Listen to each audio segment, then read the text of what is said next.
مساء الفل عليكم يا اساطير. النهارده الحلقه رقم 9 من الكاجو رقم 8. اللي ما شافش الحلقه اللي فاتت ينزل يتفرج عليها. اما الحلقه بتاعت المره دي مليانه غموض ومثيره جدا، وبيكون فيه هجوم كبير قوي على البلد. خليكم معانا، ما تنسوش تدعموني بلايك واشتراك للقناه علشان يوصل لكم كل جديد. وعلشان افكركم ان الحلقه اللي فاتت هوشينا كان بيهاجم الوحش رقم 8، ولكن الوحش رقم 8 بيجري وبيهرب منه، وبيقعد يفكر هوشينا ان الوحش رقم 8 ده انسان غريب وشكله زي الانسان المتنكر، وكان عايز يعرف ايه صيغه التحول بتاعته. وكاف قاعد في البلكونه بيقعد يفكر لما هوشينا بيقول له ان الوحش قوي جدا، وكاف بيوعده ان هو هيبذل قصارى جهده ان هو يخلص على الوحش. وهوشينا كان بيتريق عليه ويقول له بالواحد اللي في المية اللي عندك. وكاف بيقول انا لازم اروح انام دلوقتي وارتاح عشان ابقى مستعد وانا بهاجم الوحش. وبيشوف شكل نار غريبه نازله من السماء وفي حيوانات طايره وبتدمر كل المباني، وكل الطلاب بيصحوا على صوت الضرب. واما هوشينا بيسال غرفه المراقبه بيقول لهم ايه اللي بيحصل، فبيقولوا له عشرات الكاجو بتهجم علينا وشكلهم من الجو، وكلهم بيكونوا كاجو بفئه هونجو، وكل واحد مجنح فيهم قادر يدمر مدينه كامله. واشيرو مينا بتكون غايبه في الوقت ده، وهوشينا هو اللي هيتدبر الامر كله. وبيقول لاي شخص في المراقبه الليليه يحضر كل الضباط خارج المدينه والكل يستعد للقتال، وبيأمرهم ان محدش يخرج من القاعده خالص علشان ما يكونش فيه اي ضرر من خارج القاعده، وكل الناس المدنيين يحصل لهم حاجه. وشكل كده ان القاعده بس هي اللي مستهدفه. وبيحاول هوشينا يخمن مكانهم، وكاف بيكون مستغربهم قوي وبيشوف نوع الكاجو اللي فيهم وانه نوع خطر جدا وصعب حد يواجهه. وشكل الكاجو بتاع المره دي في حاجه مش مظبوطه،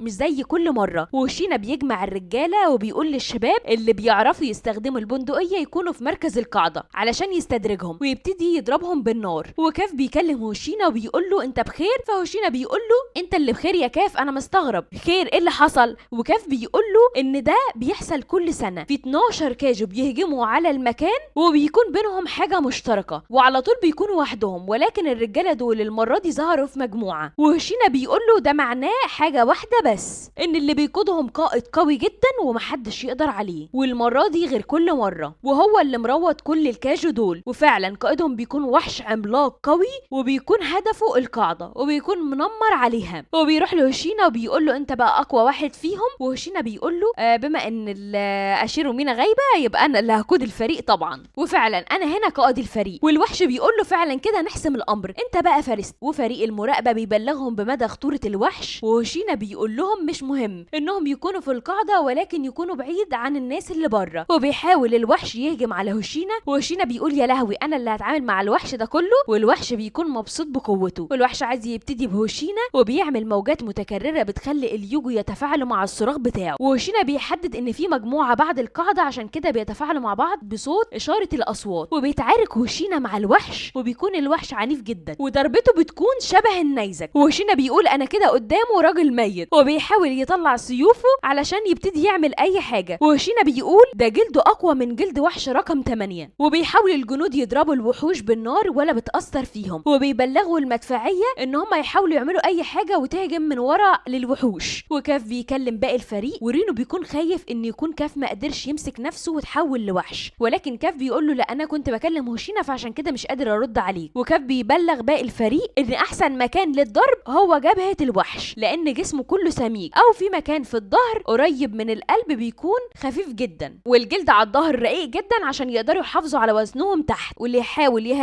يهاجمهم يا اما من الجبهه يا اما من الظهر. وواحد بيثبت الوحش والتاني يحاول يضربه في ظهره، ولكن بيستغربوا ان الكاجو كلهم بيتفاعلوا مع بعض والواحد بيحمي التاني، فصعب ان هم يضربوا واحد من ظهره لانهم كده هيتاذوا منهم جدا. وشنوميا بتقول لهم في طريقه تانية مختلفه تماما، وبيسالوها ايه هي، فبتقول لهم وسط التدمير ده كله ان اقوى سلاح محدش يقدر عليه هو معايا، وانا كده هقدر احطم دروعهم اللي قدام. ودي غرفه تخزين الاسلحه بتكون تحت الارض. وبيكون في يوم من الايام اشيرو مينا وهوشينا اخدوا شنوميا وادوها سلاح، وده بيكون اقوى ثالث سلاح في المدينه بيستخدمه قائد. واشيرو مينا بتبلغها عشان احنا لاقيين اعداد الكاجو بتكون كتيره جدا ومهوله وصعب ان احنا نقدر عليها، فلازم يكون في حد ثالث معانا وهي شنوميا، وعشان كده بيثقوا فيها وبيدوها السلاح القوي ده جدا. وبيكون قتال الكاجو هو مهمتها، وبتقول لهم اي نعم انه سلاح قوي ولكن مش بيناسبني، وبيكونوا منبهرين منها جدا. والوحش بيحضر كتله ناريه من بقه، وبتقول شنوميا ان السلاح ده مصنوع من الارجان الأحادي لهونجو، ده بتاع وحش اتقتل من سنتين، وبتحاول شينوميا تستخدم السلاح ده وتسرعه، وبتستخدم السلاح استخدام تاني، وبتطلق النار على الوحش وبتشغل مقشطة المياه، وبتبتدي تزود قوتها. ورينو بيقول لها السلاح لايق عليكي قوي وعلى عجرفتك وكبريائك، وبتخلص على واحد فيهم وبتروح التاني ده بيعمل تجميد للضربات. ورينو بيقول لها خلي بالك دول بيهاجموا حتى من السماء، وبيضربوا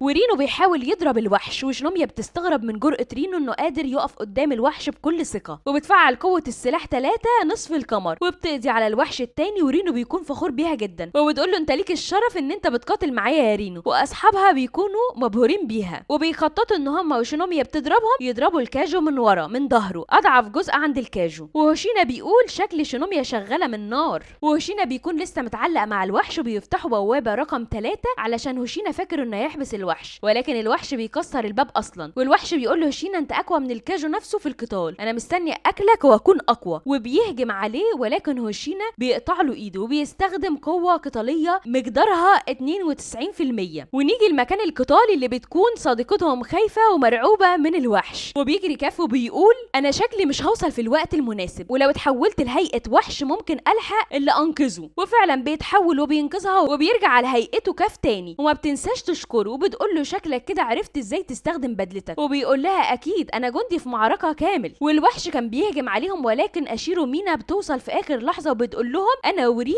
هنصرف انتباه الكاجو، وبتقول لهم خرجوا الجرحى والمصابين يلا بسرعة. ورينو بيقول لكاف خلي بالك وما تعملش اي مخاطر، انت دلوقتي ضابط كامل. وبيهجم رينو واشيرو مينا على الكاجو، وكاف بيستغرب وبيقول هم ازاي اتعلموا يبقوا فريق متكامل ومنظم كده. وبتوصل المساعدات، وعبارة عن وحدة من الجنود المقاتلين الكبار اللي كانوا خارج الخدمة اصلا، وكل الوحدات بتتعاون مع بعض وبيحاربوا الكاجو. وكاف بيخرج الجرحى والمصابين، وبيقف الوحش قدامه وبيقول له على فكرة انت بتحارب في الفريق الغلط. وبيرد عليه وبيقول له احنا اللي هنفوز بالمعركة دي. وبيهجم عليه وبيقطع له ذراعه، وبيقول له زي كل مرة اخرك تقطع دراعي. فبيقطع دراعه التاني، وبيتقطع جسمه 4 قطع، لكن مش بيوصل للنواة. وبيتفاجئ بالكاجو ان هو بيبتدي يكون جسمه من جديد. في المرة دي بيهجم عليه وبيقطعه ل8 قطع، فبتظهر النواة. فبيقول له اخيرا ظهرت النواة وهخلص عليك. ولكن الوحش بيصلح نفسه من جديد، وبيكبر 4 أضعاف عن الاول.